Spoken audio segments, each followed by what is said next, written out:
क्या तुम्हें लगता है एरो फंक्शन और नॉर्मल फंक्शन में सिर्फ सिंटैक्स का फ़र्क है?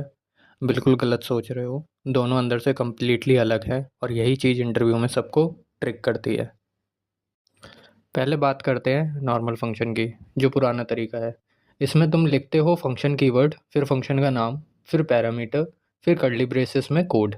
नॉर्मल फंक्शन की खासियत यही है कि इसका अपना खुद का दिस होता है, दिस कीवर्ड।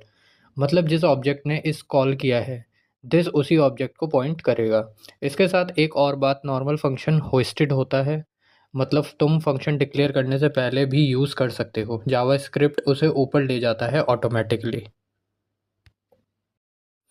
अब आता है एरो फंक्शन, जो कि ES6 में 2015 में इंट्रोड्यूस हुआ था।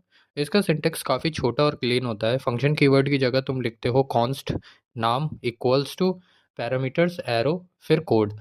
अगर फंक्शन सिर्फ एक चीज़ रिटर्न कर रहा है तो कर्ली ब्रेसेस और रिटर्न लिखने की भी ज़रूरत नहीं है, एक ही लाइन में काम हो जाता है। लेकिन ध्यान रहे, एरो फंक्शन का अपना खुद का दिस कीवर्ड नहीं होता, ये अपने पेरेंट से दिस कीवर्ड उठाता है और उसी चीज़ की वजह से कभी कभी बग आता है। अब सबसे इम्पॉर्टेंट और कंफ्यूजिंग पार्ट, दिस कीवर्ड। देखो, अगर तुम एक ऑब्जेक्ट बनाओ और उसमें नॉर्मल फंक्शन से एक मेथड बनाओ, तो दिस उस ऑब्जेक्ट को पॉइंट करेगा। इसलिए जब तुम दिस डॉट नेम लिखोगे तो सही आउटपुट आएगा। लेकिन अगर वहीं काम एरो फंक्शन से करो तो दिस ऑब्जेक्ट को पॉइंट नहीं करेगा। एरो फंक्शन का दिस विंडो ऑब्जेक्ट को या ग्लोबल स्कोप को पॉइंट करेगा, तो आउटपुट आएगा अनडिफाइंड। यही सबसे बड़ा फ़र्क है दोनों में।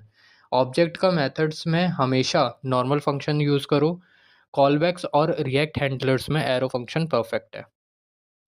अब समरी थोड़ी डिस्कस करते हैं। तो सिंपल रूल याद करो, जब भी कॉलबैक लिखना हो, जैसे मैप फिल्टर फॉर ईच में या रिएक्ट में इवेंट हैंडलर्स लिखने हो, एरो फंक्शन यूज़ करो, सिंटेक्स क्लीन रहेगा।